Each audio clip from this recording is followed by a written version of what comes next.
Good morning, everybody, and welcome to the Online Filing 2.0 basic course, basic training course. The key word is basic, which means we're just going to introduce those who've never used the Online Filing 2.0 to how it works and all the parts of it, and also take time to demonstrate the forms.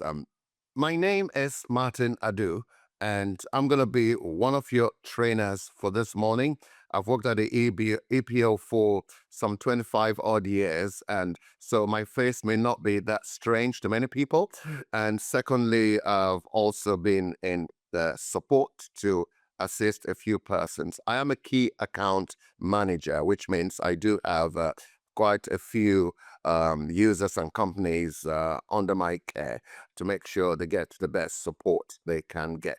So this morning, I'm not doing it alone. Like I said earlier, we're going to have my colleague, who is also a key account manager, support in this process. Before she comes up, I would say, like she also said earlier, please reserve your questions. Hold on with the questions for a bit until we get into the software proper, right? And then you could start asking questions that relate to what we are talking about. Yeah, because sometimes it might just be that the question you are asking at that point in time will be dealt with shortly. All right. So without much ado, which is always a joke because my last name is Adu, but that's ADU.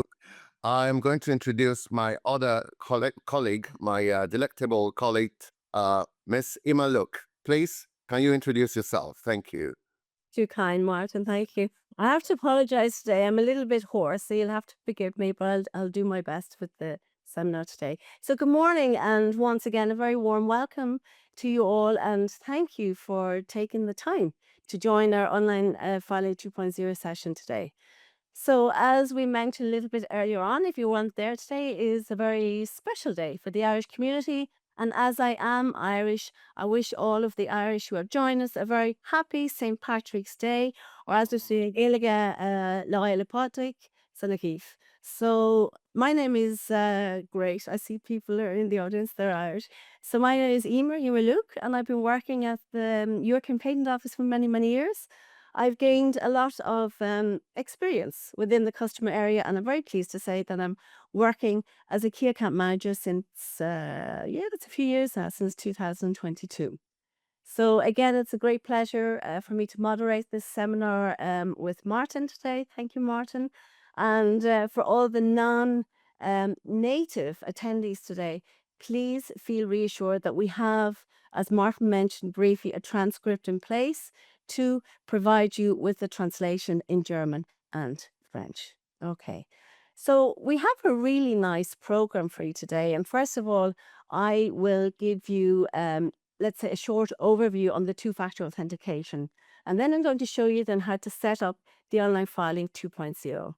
Martin then is going to take over and he's going to show you then how to fill out the forms, the 1001, 1038, and of course the form or 101. And in addition, we will give you some information on the API. And if we are lucky enough, because of the day that's in it, I would like to perhaps show you another feature which will be coming later on this year. So as Martin mentioned already, without further ado, I would like to preempt then some questions. And that is, of course, you're more than welcome to ask any questions that you may have. But maybe just take a step back at the beginning and wait until we get into the forms, and then you can post all the questions that you have. We have, as always, our wonderful colleagues in the background. Thanks so much, guys. And then, time permitting, towards the end, we will do our best then to answer any questions live also, towards the end of the seminar. So let's begin. Okay, so for those of you who are not yet familiar with our new website for Online Filing 2.0, I would like to introduce it to you now. First of all, very briefly, so the new online registration system is a web-based application that does not require access to external sources of information. Okay, So the only information processed by the EPO is that entered and uploaded by the user. It also it allows users then to collaborate on and submit applications with other users of the same organization, and it is compatible with most browsers. You have the Google Chrome, you have the Mozilla Firefox, Edge version, etc. And because it's a web-based, let's say, application, there's no software to install. So there's no software updates are required, which is also very good. So updates are automatic and the data and the documents are stored on a secure network hosted by the EPO. Now, I didn't know what to just talk about, but today I've decided to show you a few slides to show you then, to assist you, let's say, for those of you who are not yet totally familiar with the two-factor authentication. Let's start here. I thought it's easier to show you, but I will show you live in a second. So the starting point is here at the epo.org/en, so in English today, where you find then the access point to both the Online Filing 2.0 Direct, or you can access EPO services on this homepage as well. Now, the reason that I'm showing you these slides is for those of you who do not have an EPO account yet. So what you need to do to set one up is by going into My EPO Services, as you can see here in the middle. So if your company is already using the Online Filing 2.0, you only need 3 steps to start filing patent applications as a new user. And again, to gain the access to Online Filing 2.0 as a company, you must be defined for it. So the first step is to create a personal EPO account if you don't already have one. So what is an EPO account? So with this EPO account, you can access all My EPO services, including the Online Filing 2.0, My EPO, and the Central Fee Payment. So what you do is you log in with an email address and a password.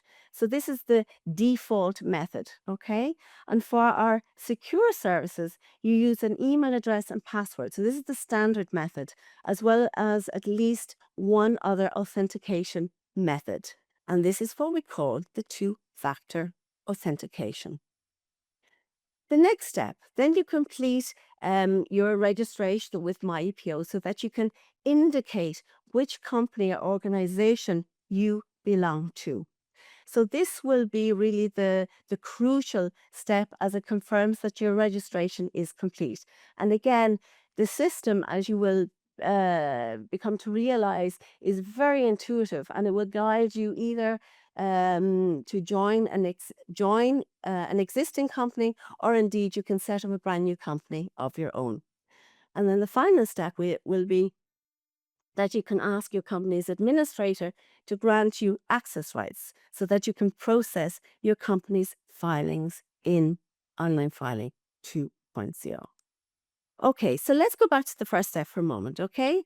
And here you click on the plus sign. So there's a plus sign, and you will see then creating an EPO account. And then you click on create an EPO account if it's your first time. You will probably then, it's important then to have the visuals as well. So then you'll probably get a pop-up, are you human? And then you simply click on yes, okay? And on this slide here, it brings you to the page where you enter your first name, last name, and email address. And then you check the terms and conditions, and you click on create an account. So basically, once you are on the access page, you select create EPO account, and you simply follow the online instructions. Okay, so what happens next is that the EPO will send you an email that prompts you to confirm that the address is indeed accessible, and of course, to set a password. And here you have an invitation to set a password for your new account. So by selecting the button in the email, it will open up a new window where you can set a password for your new account. So then, of course, it is strongly advisable to set up one or more second factor authentication methods. So this really gives you It gives you the flexibility then, and it makes your account more secure, and it keeps your account protected, of course, because during the setup process, you will be asked to accept the terms and conditions, and you will be also be able then to consult our data protection and privacy policy. Okay. At the moment, you can see that we support the Google Authenticator, we have the Okta Verify SMS, email, and we have a two-factor authentication method via the voice call. But we're always in the background, we're always working on new security options. Okay. So just good for you to know. So each EPO account is linked to an email address that you can use to log into several EPO online services. And your password must be at least 10 characters long. It must also contain at least one then lowercase letter and one uppercase letter. And of course, it should contain at least one number.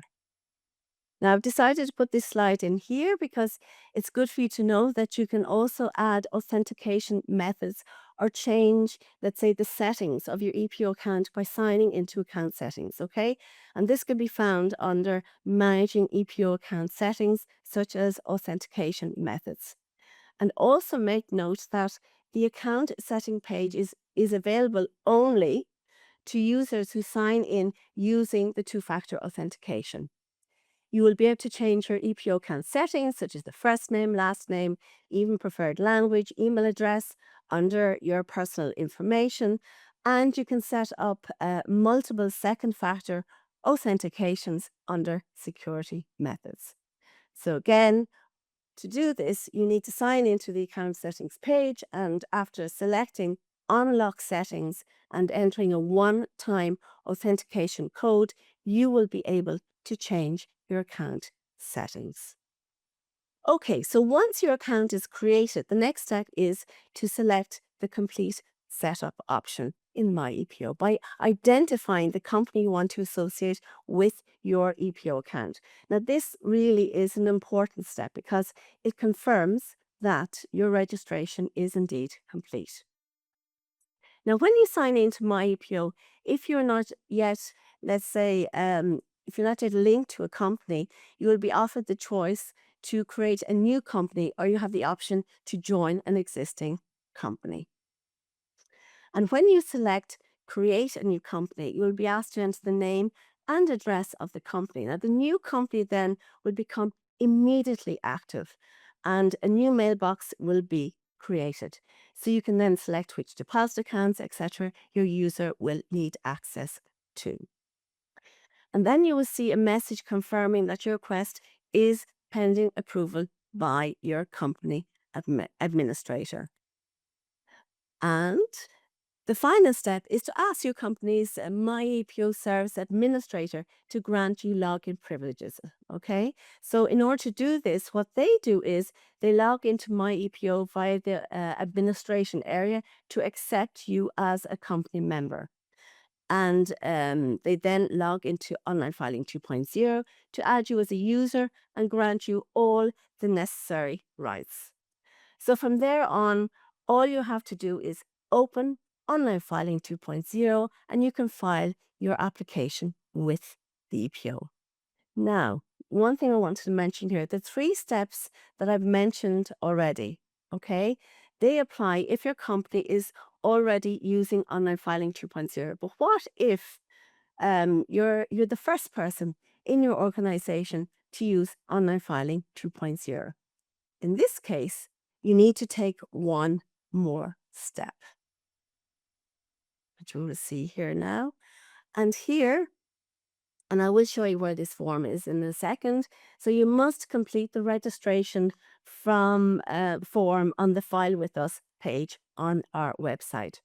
So you click to get access, and then you click on the registration form. Now, once it has been processed, we'll let you know when you can start. Okay, so it's important that only one person in your organization fills out the registration form, and this person will automatically then become the administrator of the Online Filing 2.0. Now, once the access is confirmed, you can add more users then from your organization, and then you will receive an email from the user support confirming that you have indeed successfully registered for online filing 2.0. And then, of course, you can access the online filing 2.0 the next business day, if not earlier. Okay, I'm going to stop share now, Martin, for a moment.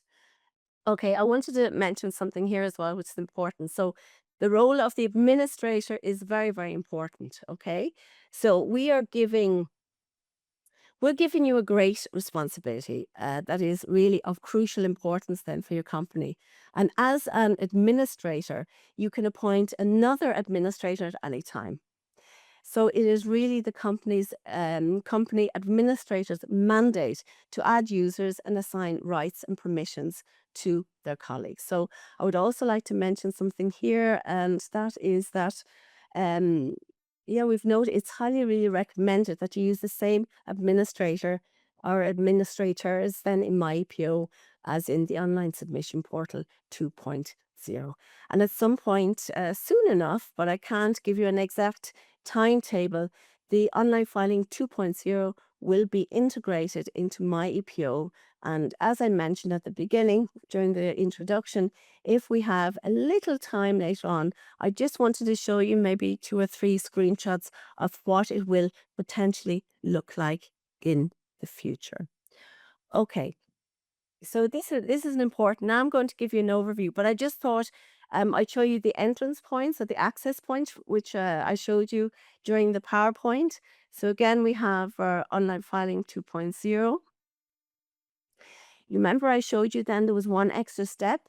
If you were the first person then to use the online filing. So in fact here then, pardon me, I opened the wrong one there. So here would be the registration form. So this is the registration form that you would need to complete. Um, Also very nice to have, I think. We offer, as you can see, then videos and short tutorials on all the forms. So if you feel like you're still missing information, of course, you are more than welcome then to go to the frequently asked questions. And these questions we update them quite regularly, actually. Okay. So what I'm going to do is I'm going to open at long last the online filing. Okay. So as you can see here, my email address is already there. And now I need to put in my password. And as you can see, I have opted for the push notification. Okay. And what happens is, you see, maybe you don't see, I have my mobile phone and I received a message. Did you try to sign in? Which I did. And I say, yes, it's me. And then I used my thumb to sign in to the online filing. Perfect. Okay. Just if you're still having problems logging into the online submission portal 2.0, please contact your administrator or support then via the contact form. Maybe one of the colleagues, if it's not done beforehand, because I can't see, would you be so kind and put that into the chat as well? Okay, let's begin. So we have here a demo environment and we have a production environment. So at the very top, so the upper part of the online filing 2.0 is the production area. So if you want to submit live submissions, you go directly to the production area. In the demo mode, you can practice then creating, signing, and sending applications without making a real submission. Okay. And then to start the demo mode, you simply click on Start Demo Mode. Okay, at a glance. So this is the home page of the online filing 2.0. You see above then, in the yellow area above, you can see that we are clearly in the demo environment. So here you can safely practice submitting application and familiarize yourself with the tool itself. So if you are new to the tool, we highly recommend, we can't say it enough, that you do this in the next few weeks as soon as possible to go into the demo environment and practice, practice, practice. Okay. Also take note that access rights, permissions, and any changes made in the demo will remain in the demo. So if you set up access rights for the online filing point 2.0 here, you must also set up the access rights in the administration area within the production area. What do we see here? Well, I mean, when I look at this one at a first glance, we think it's a very nice feature. Okay. You can see already that it's compact and it offers you some shortcuts. Now, the home is the main page. Okay. So here, the home is the main page and the starting point for all your activities in Online Filing 2.0. And I want to show you something here. Okay. You see here the three dots there. Okay, sorry, something came on. Okay, let me go back here again. Okay, so you hear the three dots on the right hand side. So clicking here will show you some useful connections that are built into the Online Filing 2.0. So first of all, you can see that I am indeed logged in into Online Filing 2.0 and I am a company administrator. You have the option then to change the language into German or French. And of course, if you have a specific problem with the tools, you can always then contact the EPO via the contact form. Okay, I'm just going to move myself back over here. I'm just going to talk about these three things here, the drafts ready to sign and ready to send. Okay, so if you have prepared some drafts that you are not yet ready to send, you just click then here for an overview, okay, on the drafts. So the draft is the initial status once a submission has been created, okay? Now, the ready to sign and ready to send. If there are no mandatory actions to take, you can move the submission to ready to sign status for signing, okay? And then when the submission has been signed, you can move the submission then to ready to send status. So this is the last step before sending the submission to the EPO. So just bear in mind also that a submission can always be returned to the previous status except when the submission is submitted or is indeed inactive. Okay, what we're going to do now, we see here start a procedure. So I thought I'd just stay with this for a moment. So here you'll see a list of all the forms available in the Online Filing 2.0, which cover EP procedures. And you can only file applications for which the European Patent Office is indeed the receiving office. So for all other applications, we must file directly with WIPO or the national office. So please use the EPCT for this or contact your national office to find out how to file PCT applications online directly there. Okay.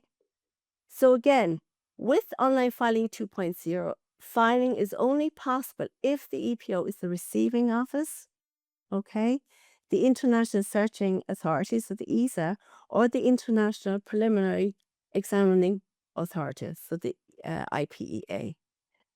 So as you can see, this is the entry point then to start new procedures, such as the 1001s, which is the official form. This form is used for filing a European patent application. It is really, it's the key document that initiates the patent application process under the EPC, and Martin will very shortly show you how to complete this form, okay?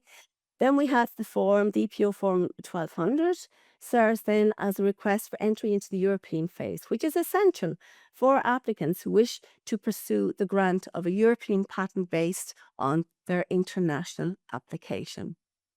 Then we have the EPO form 2300. So this is recommended for filing, let's say, a notice of opposition against European patents. So it ensures basically that all necessary information is provided to make the opposition admissible. Okay.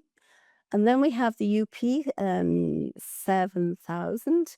This is really the official form used to request unitary effect for a European patent after it has been granted by the EPO. So it basically provides a more simpler and I would say a more cost effective route to patent protection across participating EU member states. When filing an international application with the EPO as a receiving office, the form PCT or 101 must be used. And again, Martin will show you how to fill out this form again very, very shortly. And last but not least, we have the form PCT IPEA 401, and that is really the prescribed demand form used to request international preliminary examination under Chapter 2 of the PCT. So its purpose is to allow participants or let's say applicants to respond to any negative findings from the International Search Authority during the international phase. So just bear in mind before I go, I'm going to go out here now. Just bear in mind that to obtain a European application number, please always remember to start a procedure. So now I wanted to show you a quick access option for the documentation. And here are the forms then for submitting documents. So for the European procedure, we have the form 1038. And the 1038 is used for general communications with the EPO, such as submitting amendments, responding to communications, or even providing additional information related to a patent application or a granted patent. And then we have the form 7038, which is used to submit additional documents related to unitary patent proceedings after the initial request for unitary effect has been filed. And only with us, you will find a form then for the subsequently filed documents in the PCT procedure. So, but do be aware that you won't find this form in the EPCT. So it was really developed especially for us at the EPO. Moving on very quickly, we have the appeal proceeding. So here's a dedicated access points. I'm just going to move you there next. I want to just show you briefly the forms. Okay, there we go. So this is a dedicated access points for everything related to the appeal proceedings. Okay, so you will find then the form 3002 for filing the notice of appeal, and then you have the form 1038, which is not public in this context. So you use this form if you wish to submit documents as part of evidence, let's say, in a procedure that you do not want to be published or it's not available to the public. Okay, I'm going to cancel this now. And I'm just going to focus here the lower end for 1 second. So what would you call these? I suppose you would call them really shortcuts. Okay, first of all, then you will see the system messages. And here you see the latest system generated messages, basically. In the middle, then you see then the or My EPO, which permits you to view your application documents and you can receive your communications from the EPO electronically and, of course, submit replies. And on the right-hand side, then there's a shortcut to the administration, which includes the address book, access rights permissions, and the submissions report. Okay, moving on. Hopefully, this is self-explanatory so far. At the very top, we have the administration. And it's a very important area for your company. So here, you can add users to your organization. You can access the address book. You can update access rights and permissions and view imported submissions. So I'm going to speak a little bit more about this very, very shortly. But just, I suppose you could look upon it as really a navigation area here. Now, in order to use the online filing 2.0, you need to log in via your EPO account with the two-factor authentication. And very importantly, administrators must first grant access to the online filing 2.0. And you're going to hear a lot about this. You're going to hear a lot about company administrators a lot, not just today, but in the future as well. And we can only recommend appointing more than one administrator because it's really significant that someone is available in case one of your colleagues is on vacation or unfortunately gets ill. And it's also crucial that an administrator is always present to take care really of the company portal. Now, just very quickly here, I've just clicked on the preference.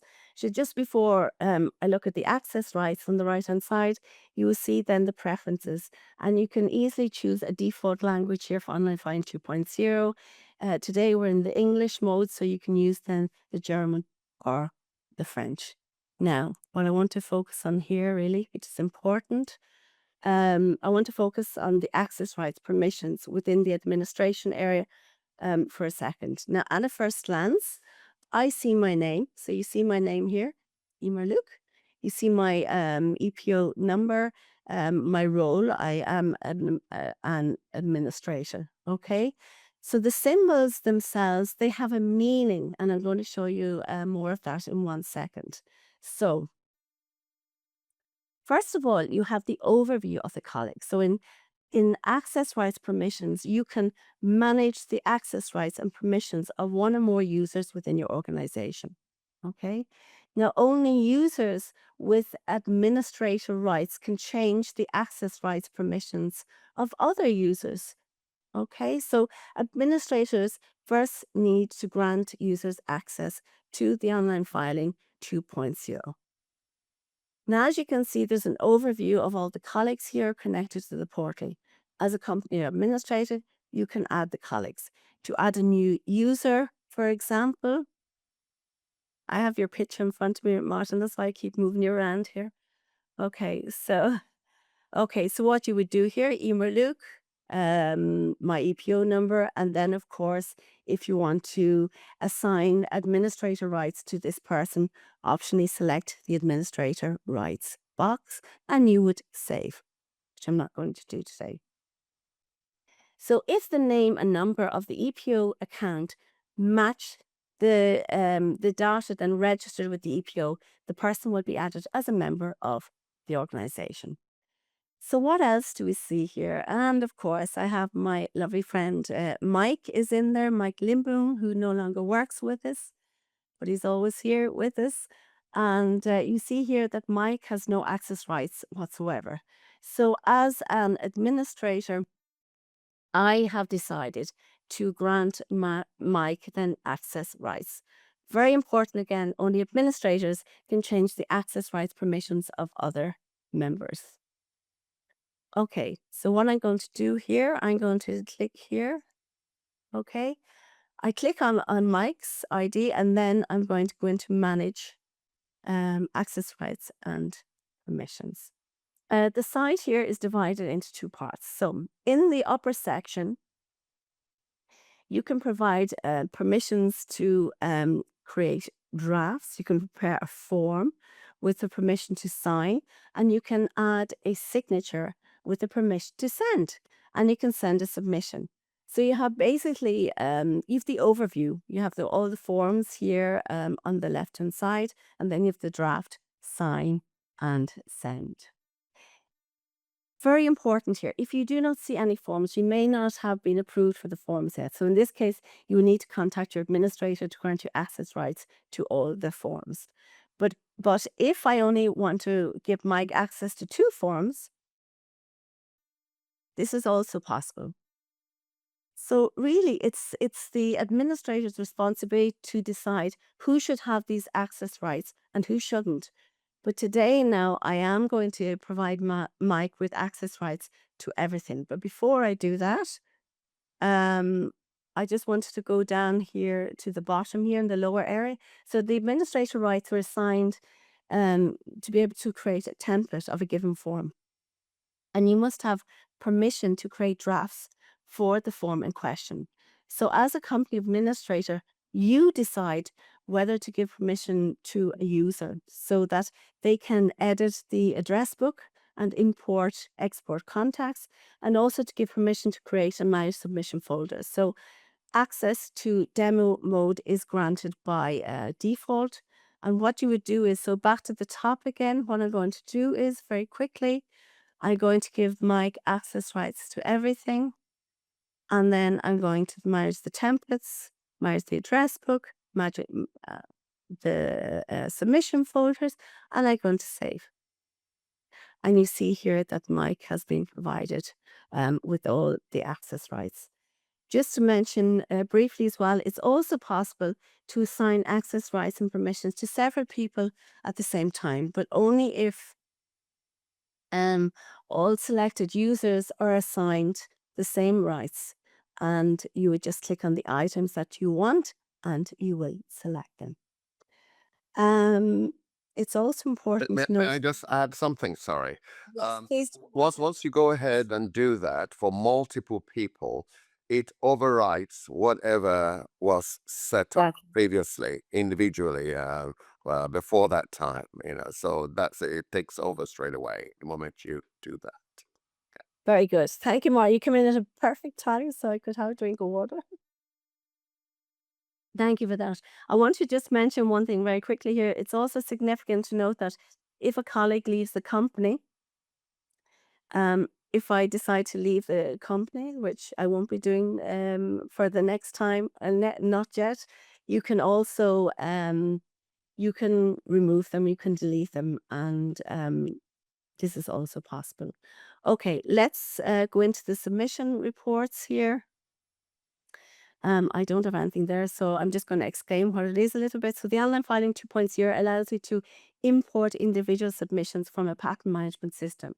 So you can import then both the demo and real submissions. So to use the import functions of EP applications, you need appropriate procedure permissions in online filing 2.0. So the online filing 2.0 detects I suppose the type of form that is being imported and automatically puts it into a draft status. For international PCT forms, the import function can import the form PCT then or a 101, and the import functionality is available in the embedded version then of the ePCT. I want to say something else here, and that was yes, to advise you not to import applications that have already been submitted. So the reason for this is that this would also be re-imported as a draft, and we really want to avoid, of course, double submission. System messages, we're getting there, Martin. So all the information we want to share with our users can be found here either on the home page, as we saw earlier on, or here in this system, such as messages, such as new update, for example, is available. And here you can see what the EPO is doing to keep the software up to date. And you will also have an overview of all the actions that have taken place already. Okay, so let's continue with the address book briefly. So in the address book, you can manage the name, address, contact details of all the people. All the Online Filing 2.0 users in your organization can then use the contact information when adding people, like applicants or inventors, to a filing or template. So what you would do then to add a contact, you would simply then click there on add a contact, a natural or legal person. You fill in the fields that are there and you click OK to save the contact to be added to the address book. I would also like to point out here that when you're adding new contacts, please make sure that you're always using the same format. This came up again and again, so I think it's important to reiterate this to you again today. For example, if a period or a comma is missing, so we want to avoid duplicate entries in our internal system at all costs. So this is really, really important to us. In Online Filing 2.0, you can prepare folders in an environment to avoid creating very long lists of tasks and requests. So you can filter your contacts using the drop-down menu, and you can sort your contacts in ascending or descending order. You can also then import contacts from a CSV file or XLS or XLSX into the address book. And since Martin is going to show you how to fill out the forms, he will also explain a little bit more maybe about the address book. Won't you, Martin? Which would be wonderful. Okay. History. Now we come back to the history, and we have the possibility to find out everything that happens in your company where users are registered. So what is it? I suppose it's really it consists of a record sorted by date. So you have the most recent first, and you can see, for example, what I did today in the portal. So everything will be displayed here of all the main actions initiated, like sending, importing, as well as technical and error logs. So it's quite a long list, as you can see. It can be extremely useful if you're looking for a specific submission or you want to see what actions have recently been edited. And of course, you have the search function as well to minimize then the entries here. Normally, and correct me if I'm wrong, but I think the history will be retained for a period of around 6 months from the submission date. If I'm wrong, please do tell. Okay, moving on. We're nearly there, Martin. So we come to the Yeah, templates. time-wise, Yes, we're just there. Yeah, we're just there. We started late, that's why. So here you can create templates for the forms. So creating a template is probably self-explanatory. So you simply fill in everything that does not change constantly. The templates are extremely useful. For example, if you want to create multiple applications with the same data, same information, let's say for the same applicant, okay, then they can then be created and managed so that the templates information can be reused within your organization. If I just click here briefly, you can create a new draft from an existing template if it's in the templates tab, but only users with the appropriate permissions to manage templates and create a draft can create, edit, or delete templates and organize templates into folders. And that brings me back to the last point that I'd like to mention to you. So last but not least, you will see that it displays all of the submissions created or managed by your organization in Online Filing 2.0. So basically, it provides you with an overview of what has been submitted so far. You can also create a folder here. If you click on create submission, this is important here. So you can create a folder here. Okay. Or if you click on create cancel. So if you click on create submission, you also have the option to start a procedure as we have already seen on the homepage. So you have two starting points. I'm going to stop here, Martin.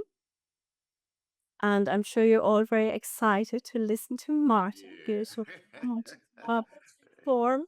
Thank you You'll very there might much. be a little break here, so Yes, thank you for your patience and for listening. you Do the deserve a break. back a day, Martin. Over to you, Yes, Martin. Go ahead. no Thank problem. you. Thank you very much. Thank you very much, Emma, for that very detailed introduction to the online filing 2.0. So what we're going to do now is I'm going to walk you through three different forms, and the forms are all very different. The first form will be the online filing um, form, which allows you to do the European patent filing, the Form 1001. And then we have the Form 1038, which is the subsequently filed document. And then the last one will be the PCT form, which is just a bit different from all the other ones for reasons that I will explain later. So there are a few questions that have been coming in, and like you will have noticed, we have our colleagues who are working very, very hard and vigorously to answer your questions. Keep the questions coming and the rest. But before I go further, I would like to see if I could put together a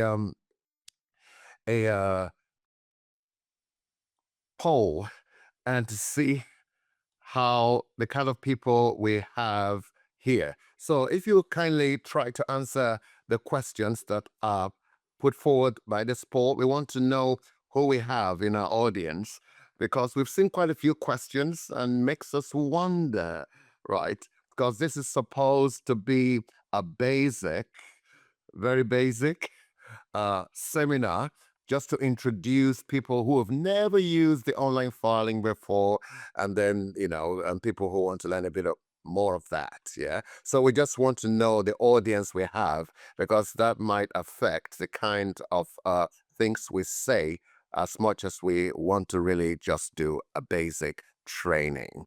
So the questions are: is this your first time using the online filing 2.0? And well, it looks like the no's seem to be leading at the moment from what I'm seeing, which explains a few of the questions that we have been see coming in at the moment. All right. Still, there's quite a few, Martin, who are using for the first time as well. Yes. So that's good to see. That's the reason why we're here today. Yeah. And some have used, of course, the older, now defunct software, online filing software, because we're no longer using the software. We're simply working from the, yeah, a few more answers are coming in. I'll be patient. I'll be very patient till everybody answers a question. Try to answer it. You're helping us here. Help us help you. Yeah. Okay, 100% answered. There you go. Okay, very good. Wonderful. Well, we have 2/3 from here I've answered, and oh, okay, 100% of, yeah.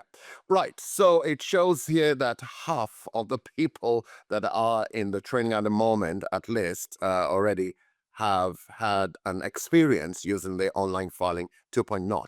So I hope this does not disappoint you because the goal here at this point is to address people who are using it for the first time. But however, there is always the chance that while we're going through it, one or two things might refresh your memory or might answer a question that's been in your mind all this while. And please, again, like I said at the very beginning, we're not in the position to answer procedural questions. For those, please contact our customer services and outside this training because it's outside the scope of this training. All right, I'm going to see if I can share this results and if you can see the results. Can you see those? Yeah, so that, right. So we have 50% say, no, this is not my first time. 30% says, yes, this is my first time. So for those 30%, we're happy you're here. And that's quite a huge number. And hopefully we will be able to make a difference in your use of the application and encourage you to use it. So I'm going to stop sharing that. And I'm going to go ahead to my part of this course, which is filling in the forms.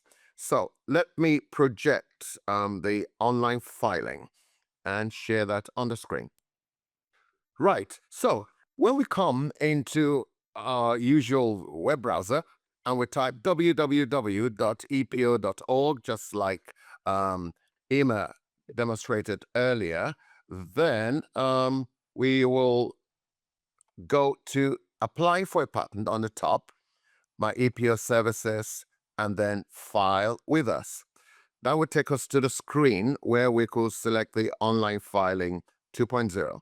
And I double click on that and I will log in. So I put an email address, sign in with the email address, put a password, verify, and then for the two-factor authentication, I am using the Okta Verify at the moment, and then I will have to go to my mobile phone to take care of that. So a bit of patience and we'll be there. And actually say, yes, this is me.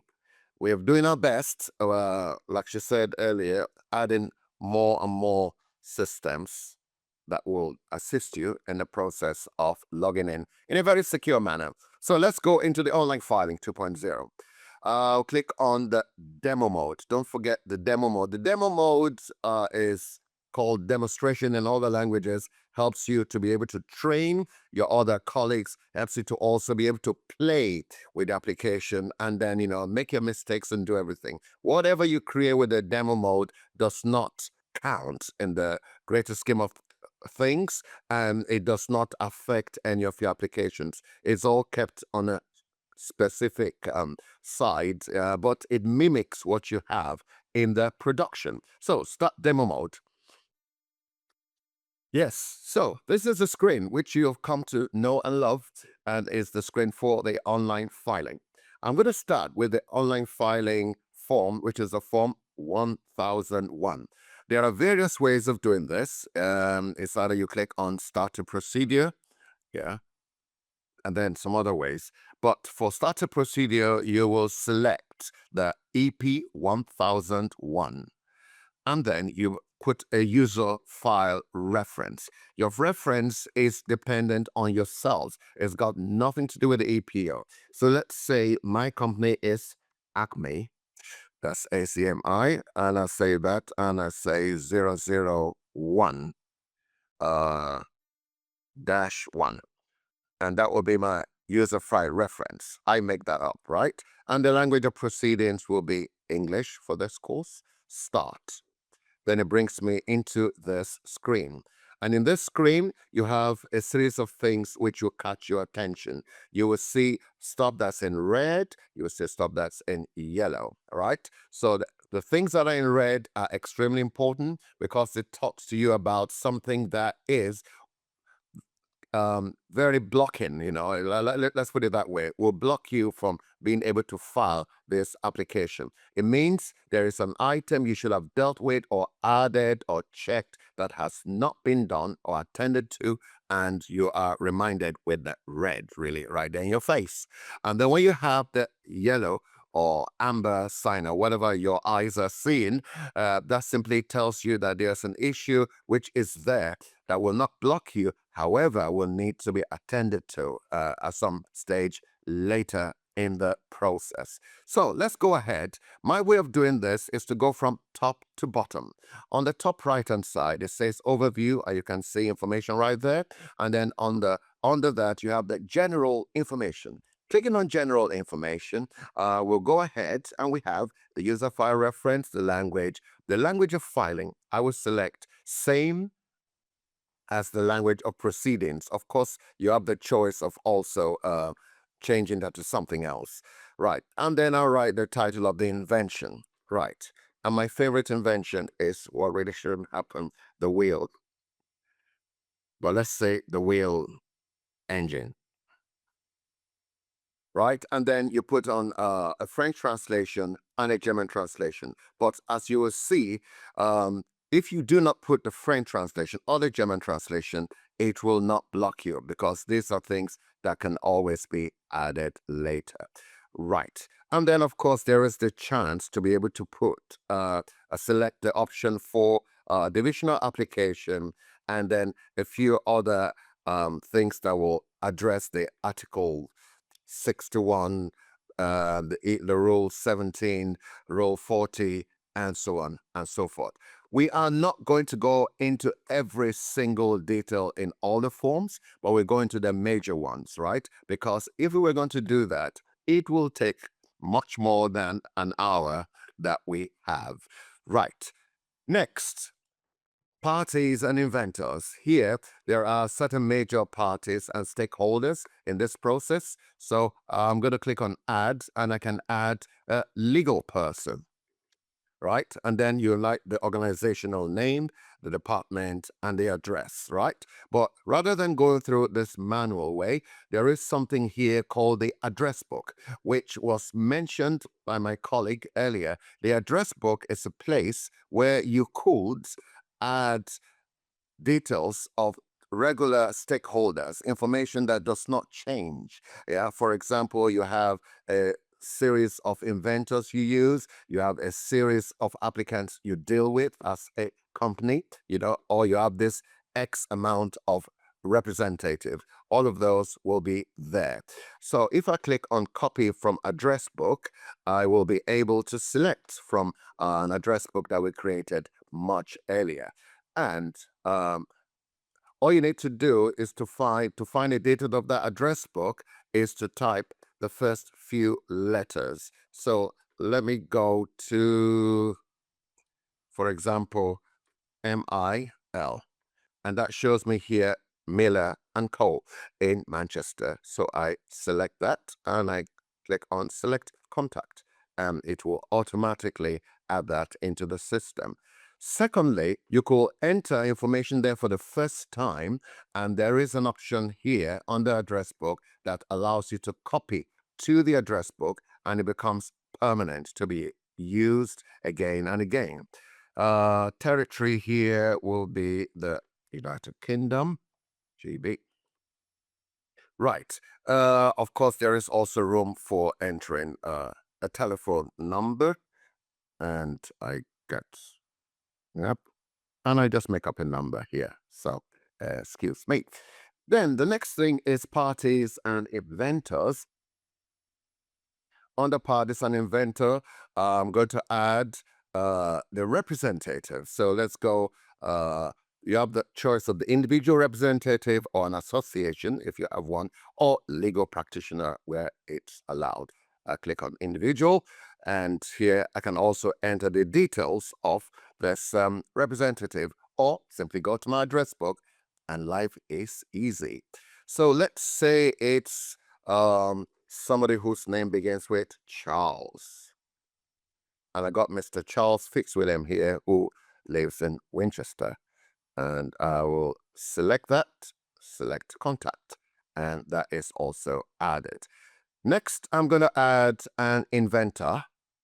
So let's see, address book, copy from address book, and I will select Mr. Pierre Durand from France, select contact, and that's added. Now you will see the original red sign that was here has now turned to the green check sign. That means everything that's required in that place has been addressed.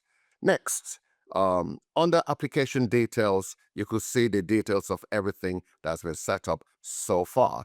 We go to documents, and in documents, we attach all the necessary technical documents that will be required for this application. So I click on add. Under add, we have three choices here. Yeah. The first one says pre-conversion archive.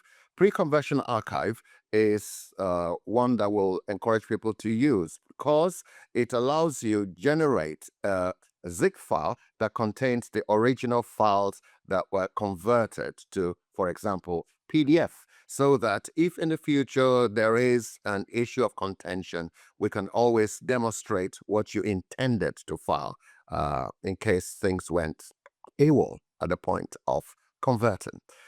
So I will select PDF for now. Select a file. You can either select a file and go into your system, or you could drag and drop. So let's demonstrate the first one.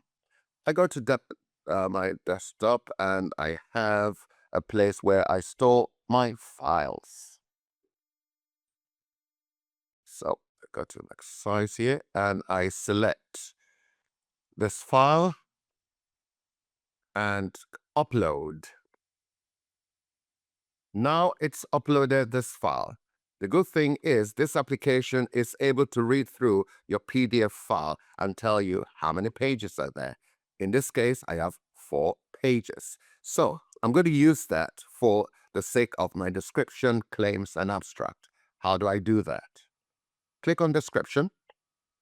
It shows page 1 to 4. So, and then I click on claims. And under claims, I can now specify that my description will be page 1 to 1, and my claims are page 2 to 3. I also write the number of claims. Let's say I have 20 claims. It's quite a few.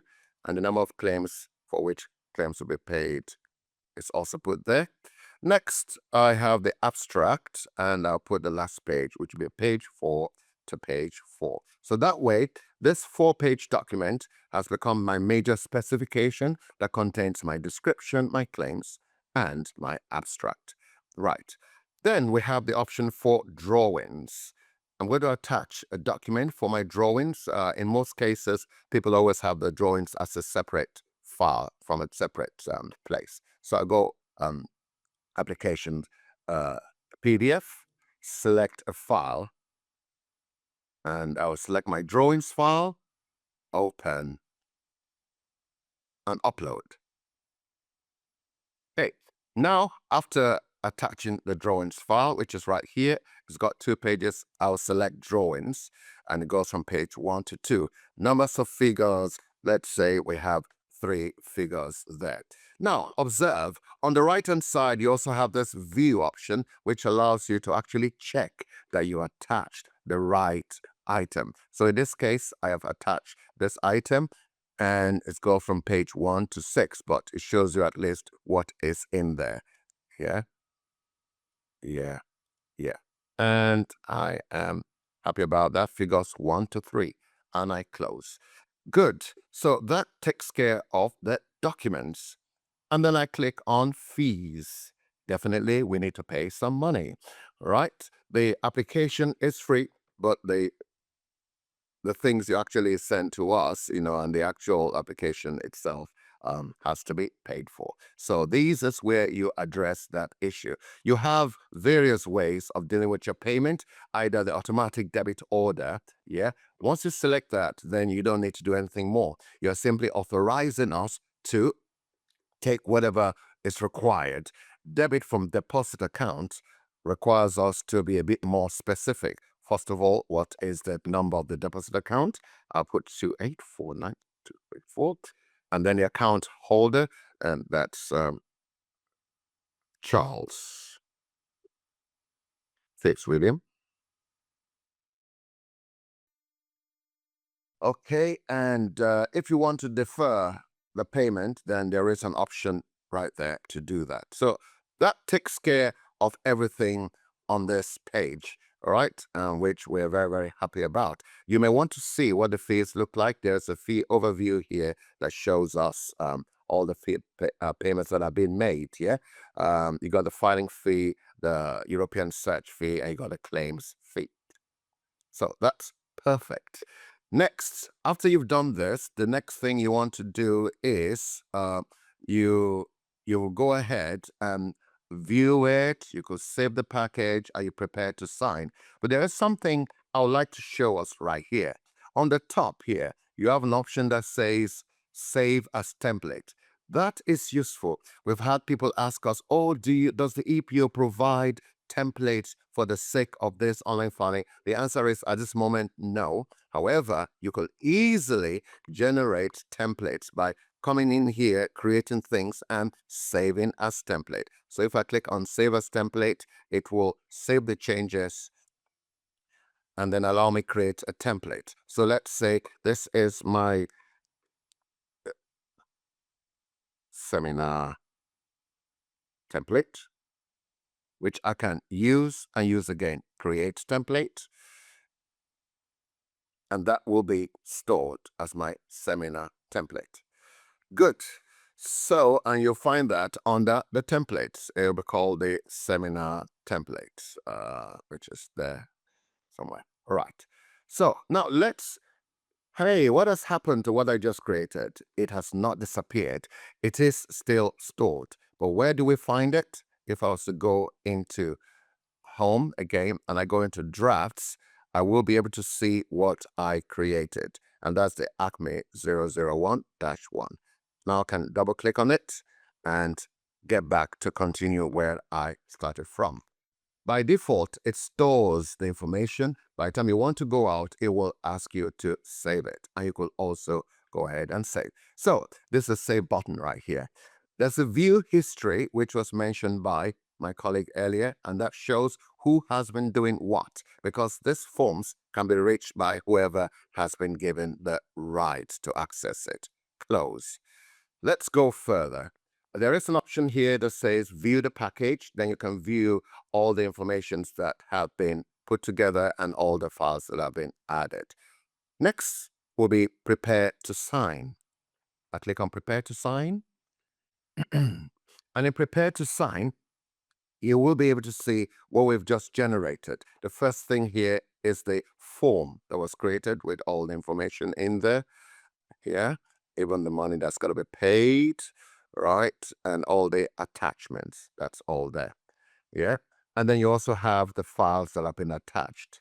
It is your responsibility to look at these and check again that everything is what you planned to do it. That's why on the top right hand side here, we have something called the review.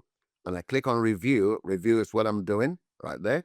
And then on the top, to ensure that you don't file where you didn't intend to file, we got the confirm the confirm button. You confirm yourself that you've actually reviewed what you're trying to send. On the left here, you also have XML files, all right? So those are generated by default once you're creating this. For some of us, that may be a bit too far with technical stuff.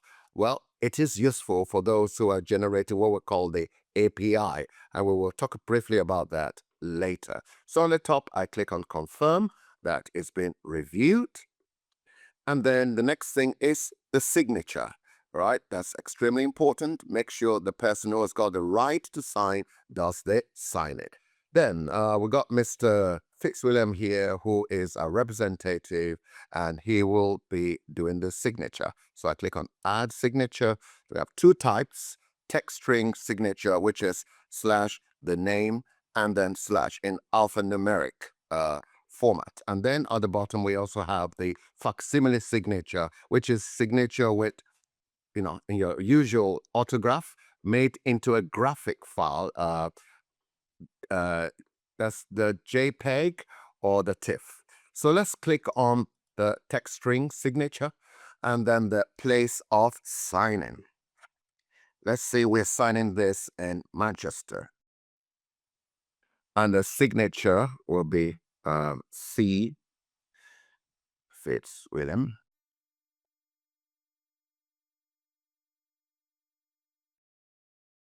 All right, and I click on add. Please note, the place of signing is legacy, stuff that has always been there with paper. It is not compulsory, but I've done it for completeness sake.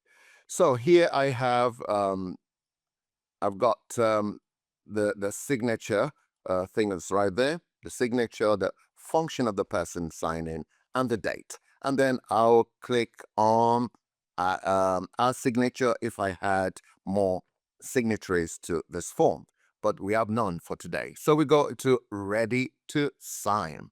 Now, please observe, if for any reason whatsoever you discover that something is not the way you wanted it, something is wrong, you still have the room to correct at this point. And how do you do that? You will click on return to draft. That will remove the signature and allow you to make changes in draft. All right. So, and there we go, ready to send. Now, this is in ready to send. It shows you the package, the signatures, and a big question. Has all been reviewed? Is the submission ready to send? If you want to say, if you're happy with that, then you go ahead. If you're not happy, this is your last bus stop to make a change. And what do? You click on return to ready to sign, and then you'll go back to draft to make changes. Right. So we are happy with this, and I'll click on send submission. And what happens? It starts the process of sending. You will see under submissions what you are trying to send, and it says processing submission, and it goes ahead with that process. Well, what really happens is not that it is now pushing it across step by step. The moment you say, submit and the rest, what it does is it opens that up to the EPO to look at your application. You cannot stop the process whatsoever at that point. The moment you log in to the online filing 2.0 and you start your application, you are already at the EPO. However, it's covered, it's protected. You are the only one who can see it and do anything with it, except you give us the room to do that, give us the permission. And the moment you now say submit, you now give the EPO the right to open it and start processing. Please be aware of that. This is very different from the older system, which is now defunct. So we have done this job, and what happens? We have a submission. So if I select that item there in submissions, and on the top right, I click on view. It should show us this screen. And in this screen, we have the ability to download the receipt. I click on download receipt, and I can view that. This is the receipt showing submission number, the application number, and date of receipt, your reference, and all the documents submitted and what they're now called in our system. The date and the time. Very, very important for your priorities. In this case, it was done at 11:23 CET. And then there's a special digest here, which will make sure that what is sent is what we've received, and so on and so forth. So that's ready. And there's information about the DAS code here, which you might want to take note of. And at the bottom here, we now see the DAS access code that has been generated. And so you will find that useful for further action. Right, so I'll close this. And there is another option here which has more information for you. It's called Download Submission Package. When I click on that, it gives us information that includes the following: the receipts, which I just viewed, as well as every single document that has been attached, as well as the forms. We got the EP request form. We have application body, and these are all the forms and all the documents, and a few type of files which will be useful for your internal systems, which we might just mention later. Okay. Right. So with that, we've just been able to successfully prepare and send a form 1001. From this form that we have already sent, we are also in a position to do the following. Now save it as well as a template. This is the second way of saving as a template for reuse in the near future. View the history, know who sent it, who made different changes, view the full package. And then you also, towards the bottom here, can perform what we call a subsequent action. You can create and submit a request in respect of an existing submission.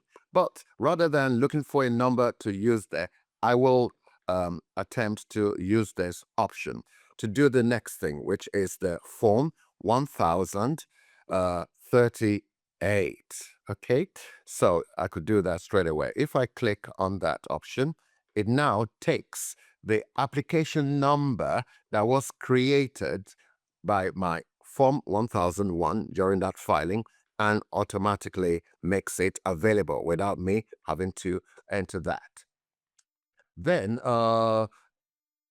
please don't forget that there is an option for the folder here where you could select a folder to be used on the top. All right. Then you can now either use the same user reference. It allows you to do that. Or I might just change it briefly and make it -2. All right. And then procedural phase, we have a choice of file, search, and examination, opposition, revocation. But today we will do the simple basic, which is the filing, search, and examination area. So I click on Start. We are now doing the form 1038. Okay, so in this form, there's not much to do. It's actually the simplest form that you could do. All it does is more or less trying to send a letter to the EPO with a covering on top of it. That's what it is. It can also be used for the purpose of making payments so that you don't have to go into a central fee payment. You could do it from here as well. So what is red and what is yellow? On the top right here, you have an item which shows the bell, literally trying to catch your attention. When you're trying to fill a form and you see that you are stuck, that is one place to look at because it shows you what is missing, what needs to be fixed.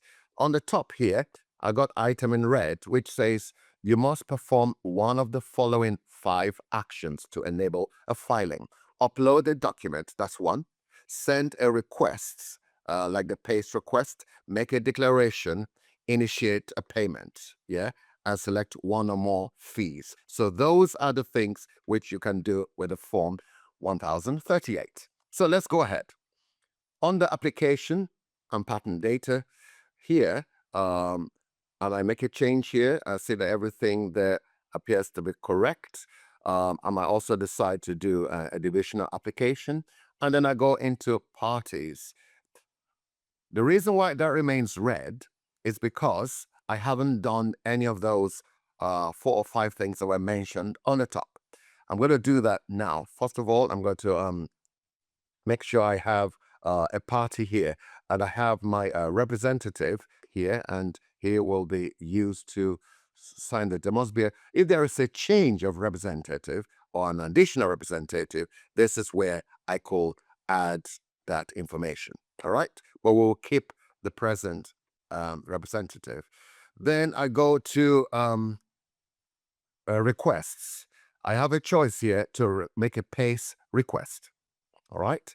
I also have a choice here to request to know when the EPO will deliver my search report. I can make an inquiry in that area, right? And I can make various declarations. So let's say I'm doing a paste request. That's going to be right there. All right. And then I'll click on documents. And under documents, I will now add relevant documents that relate to that. So if I click on add under all documents, what I'll do is I will first of all select what I would like to add under all documents. Click on PPH. I select a file here. Don't forget, this is all test, so I can do literally whatever I like. But just to show you how these things work briefly, and I will select a document. There a document.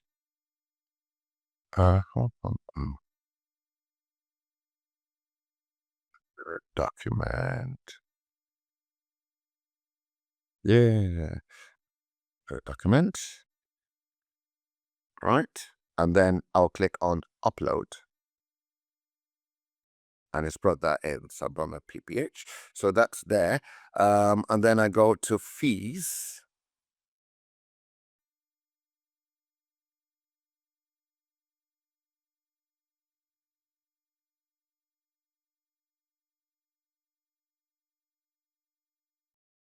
Okay. In the meantime, I click on save.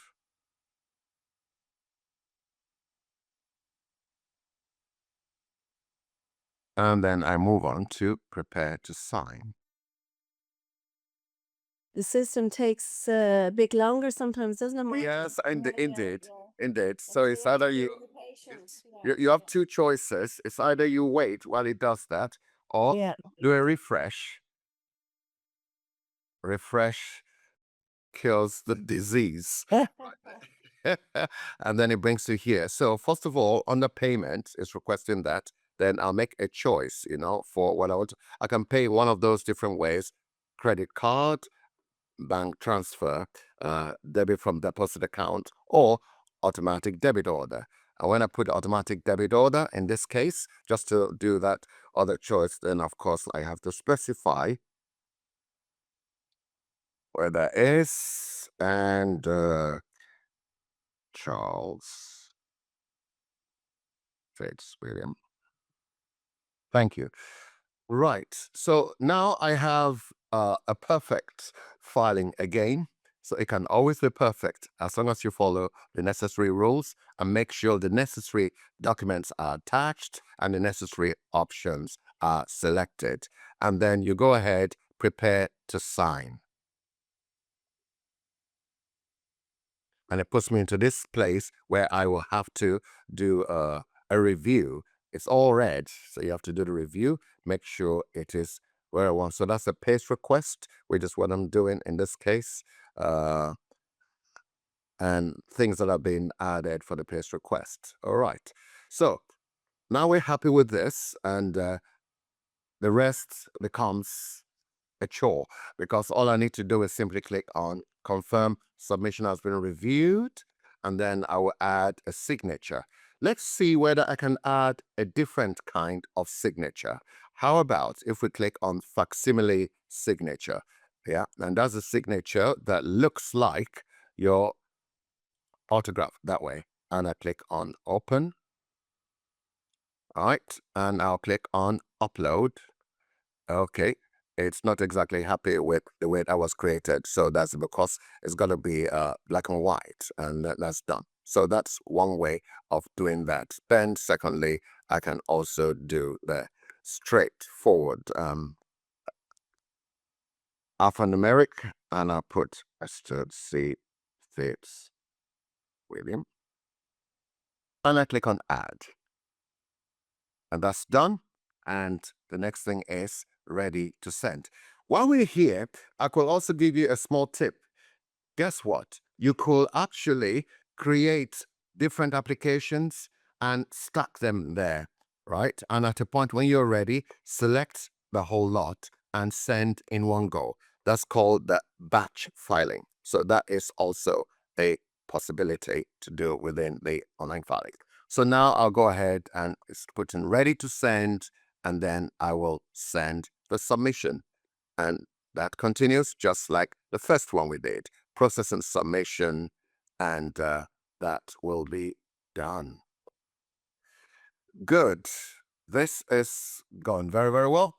Right, and that's so this with this now we've successfully been able to file a form 1001 as well as a form 1038, also called a subsequently filed document. If I select that and I go to view, I will be able to see the receipt, which is just like the other one, and I'll be able to see the package.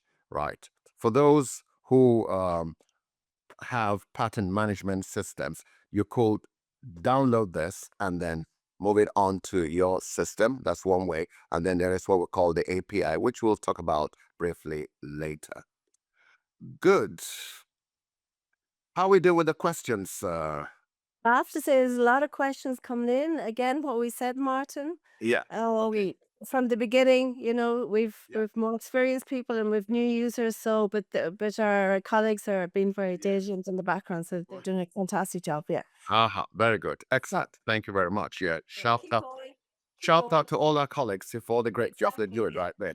Yeah. Okay, good. So the next thing we're going to do, I'm going to go. In fact, let me show you something while I'm here before I go into the next one. All right. And that is called the way of importing and exporting. Right. So if I go to administration on the top, there is an option here that says submission imports. Submission imports. What's that about? It means you could have an application that's been prepared somewhere else, for example, from a patent management system, and that will be a series of XML files and the rest that's previously prepared, right? What you do is you will export that information and you import it into the online filing 2.0 and continue with the process. How does that happen? I already have previous ones that are prepared. So I click on import submission, select a file. All right. And then I will look for an application that I would like to import. So coming. Coming. Right, so I have a series of applications that I can touch. So this is one. I go back one step. Okay. Okay. Right. So I got one there. That's PCT EP. And I click open. So I have an application there. This is Form 1001. And I import it. And it's not imported. Why is it not imported? This can happen. If I select it and I look into the import log, it would tell me the reason. Yeah, because it's having a problem bringing in one or two files, and that has got to do with the original file as was created. So I'm going to try another one, and hopefully that will be a better one. So I go into import online seminar. Yes, so select a file. So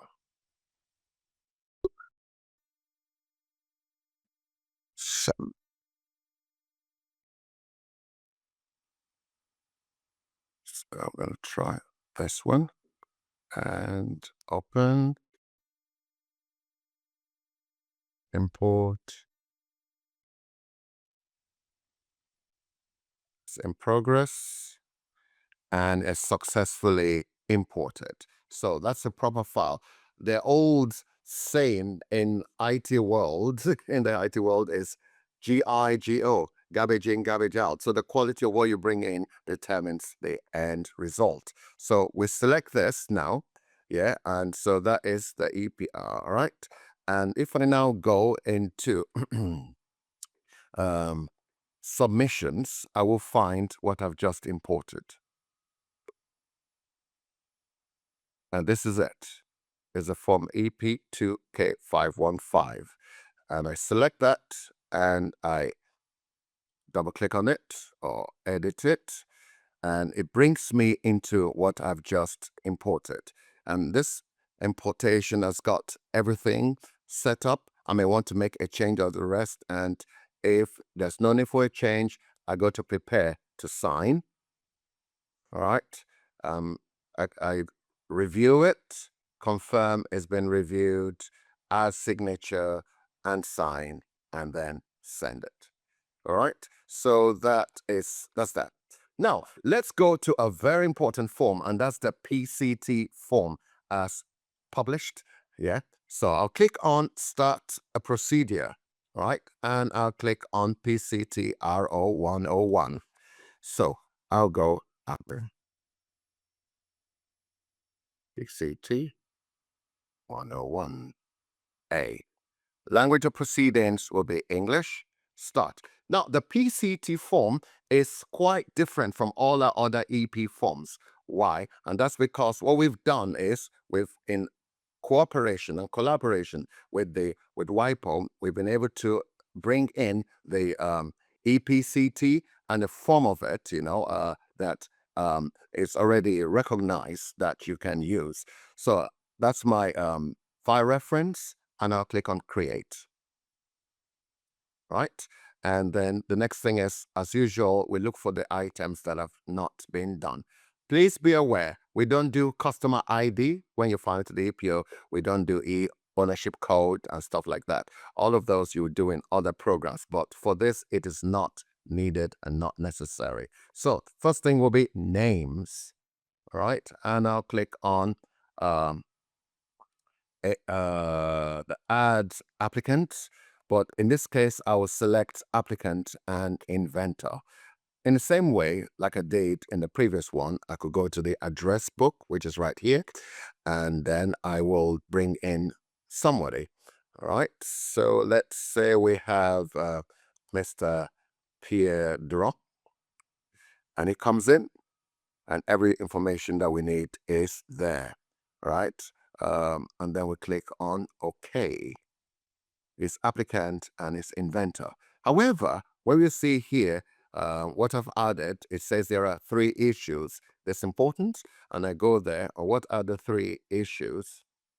It's missing things that will prevent filing, right? We need an email address. We need a valid address, residence, nationality, and so on and so forth. Yeah. So now I'll go ahead and try to address those issues.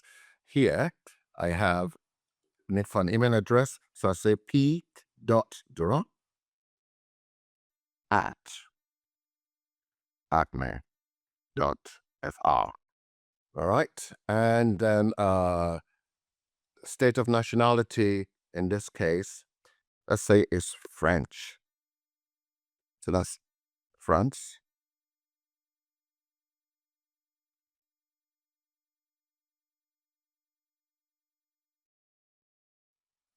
Okay. So that's done. And then I update. Notification method, I'll say email, and then update it. And so that's taking care of the names. Okay. Next thing is the document. And on the document, it's similar to what you're used to. We call them specifications directly here. So I click on add specifications. And then you have choices. Use the docx or the PDF. Right. Depending on the time we have, Emma will be talking about some good news about what is coming in the near future. But for now, as at now, we have the ability to do the docx if you are signed up in a pilot, which is coming to an end. And then, but I'll go into the PDF format for now, right? So I click on add documents. And I will go into my storage for our documents, and every company has got their own ways of doing this. So I'll go to and I'll select an item here. Good. So there I have a 4-page document like I used originally. And then I'll go into that and I will see what is there. And then I will also see there are various ways of doing this. It's either you have separate files for each of the items, description, claims, abstract, and drawings, or you could have what we call a single specification for that, a single file, which you divide, which is what I did in the form 1001. But here, I'm going to do the other option where you have separate files for the various items. So let me add also one for the claims. Coming on. Good. And then I'm going to add one for the abstract. Good. And lastly, I'm going to add one for the drawings. Drawings. There. Good. Okay. Then we have, you go specify whether the abstract contains formula or not. That's where you do that. And then figures of drawings that need to accompany the abstract. I'll put 0 for none in this case. The figure of drawing that shall accompany which contains text. I'm not putting any there. And then there is an option here where you put the title of the invention, right? It's either you allow lowercase or not. So let's say I allow lowercase and I'll save.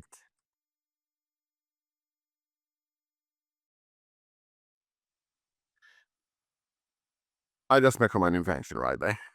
And then I save it. Good. So that's done. There are 4 issues with my documents. And so I'm going to see where those are.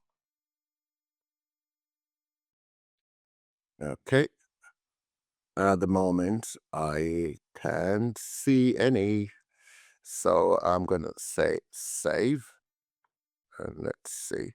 So that's all fine. Accompanying items.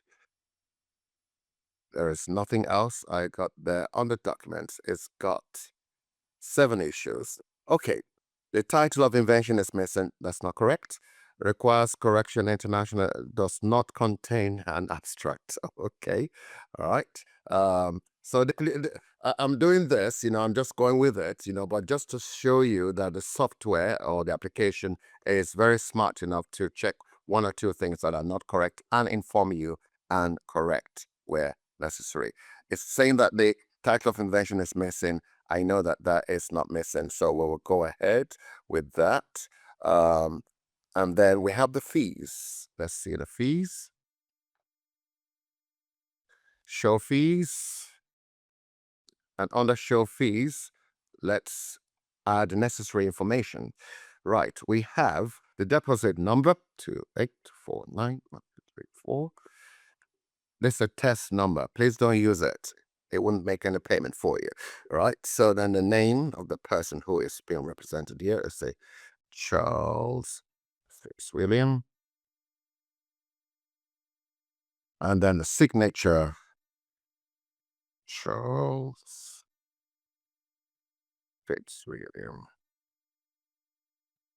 Right. And the data signature is there. And then I update that. So the signature is indicated. All of those are there.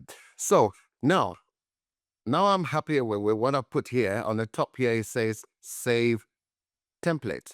I could also create a template with this as well, which we did at the very beginning. And we could also save draft and preview. But here, there's an option here that says validation. If I click on validation, it goes through the whole system and sees what is missing, what is not missing, and stuff like that. So you could take care of that. It still says the document has a problem. So I'm going to take a look at that. And look at this. That's fine. Number of pages, that's all there. That's all there. Word count, that's fine. And then I'll save as draft. Yes.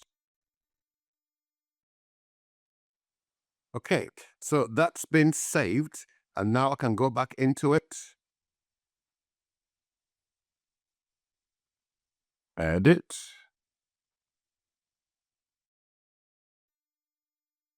Actually, Martin, maybe while you're there, I'm Yeah. sorry, I'm still a bit hoarse. There's a question that came in. If you can clarify how I can previously prepare an application in order to import it later. Okay, that's a good question. Just First of all, question.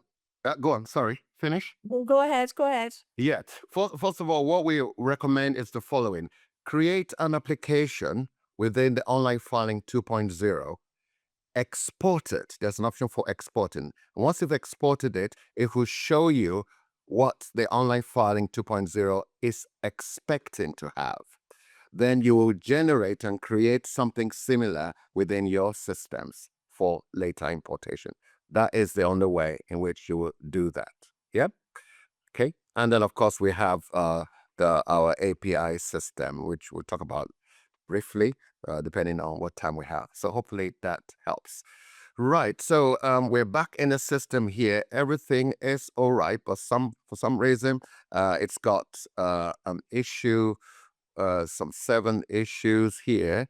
Important are prepared in a conversion different format. Attach this as Word file. Add pre-conversion archives. Okay, I'm going to see if we can add that as well. So let's see, what else can we add?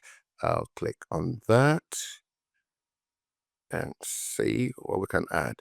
Okay, so we are missing top. And then 0, no. All of those seem to be okay. And then update, let's see. Okay, that's good. So the issue has been resolved. Had to do more with the title. So I'm going to do validation again. And that's ready. We can go to ready to sign. Save all changes.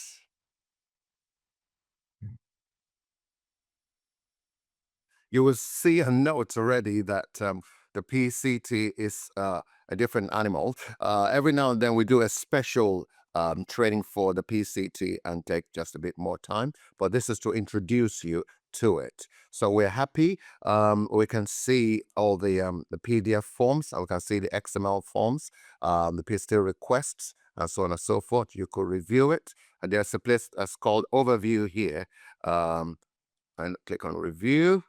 And there's a place here that says preview full submission. All right. That you will find useful when I click on it now. It will allow you see not just the PDF package, but also the fee sheet. Our users complain a lot about this and in time past, but this is the way to be able to see your fee sheet by clicking on preview full submission. I do apologize. The system is slightly slow at the moment, but it is coming there. And so with this, I'll be able to see the form, and I'll be able to see also the fee sheet right there. So that's the fee calculation sheet. You only get that by clicking on preview full submission. Right. So once that is done, I could save as template here if I want, and I return back and I close that. Let me close that. And then I am ready to go further because it's ready to sign. And from that point onwards, it goes back to what you are used to. Confirm that it's been properly reviewed, add a signature, and then submit it. And so with that, we've been able to go through the three major forms that we promised to go through, which is the EP Form 1001 and then the EP Form 1038, as well as the PCT RO 101. And with that, you have a rough idea. Yeah. At the end of the day, it's all just filling out forms. But of course, there are different kinds of forms and different kind of attachments you require for those forms. Okay. Now I'm going to hand Very much. Maybe just to say that if you have something more specific, I mean, when you're filling out the forms that you would like an answer to, you're always welcome then to go to support via the contact form, or if you have a key account manager as well. So this is just to give you an insight into how to fill out, let's say, these forms today. Marta, I'm looking at the time here where it's just 12, but maybe mention something about the API there. Yeah. As wonderful. And we do have an API system, application programming interface, which has been set up for the sake of the online filing for demo as well as production. What you need to do is to contact our customer services, and they will send you the necessary detail, which you'll send over to your technical people that will handle that, or you handle it yourself with all kind of documentation. So that's what the API is for the sake of the online filing 2.0. And you have an announcement about the online filing and the My EPO. Thing is, okay, what's going to happen this year is that we're going to integrate then the online filing 2.0 into my EPO. Now, because of the time here, I don't know if it's the right platform to mention it, but what I will mention is that I'm going to bring it in. I'm going to talk to the girls as well. So we will have a best practice, and maybe Martin can post that in the chat. That's going to be in April 14, 21st and 23rd. And I would definitely recommend, because best practice is everywhere.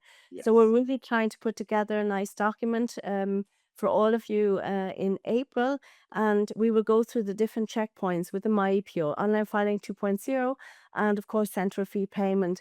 And very, very important as well, because loads of people have questions when it comes to the professional representatives, the association representatives, and what it means like when we're working with the MyEPO. So we'll put something really nice together for you then, and I think it would be the opportune moment then to give you a synopsis then of what this synchronization will look like later on in the year. But I'm not going to do it now because, as I said, we're running around for the long time.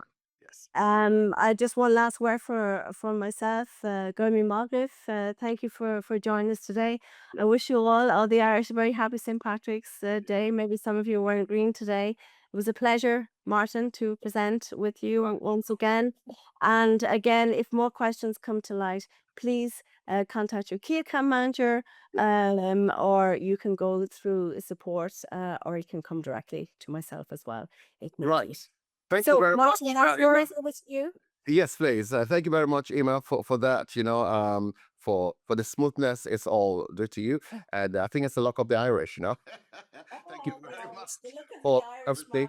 And like we said, this is not over yet, but if you have questions, you can always contact us. After now, contact our customer services. I'll be happy to help you. And if your company has a key account manager, just like we both are, please contact them for further support. Have a very good day, and we will see you again. Absolutely. Have a wonderful day. And thanks again to all our beautiful colleagues in the background. We couldn't have done this without you. All right. And Martine, of course, as well for organising. Thanks again, everyone. Have a lovely day. Stay safe and see you in April. All the best. Right. Bye-bye.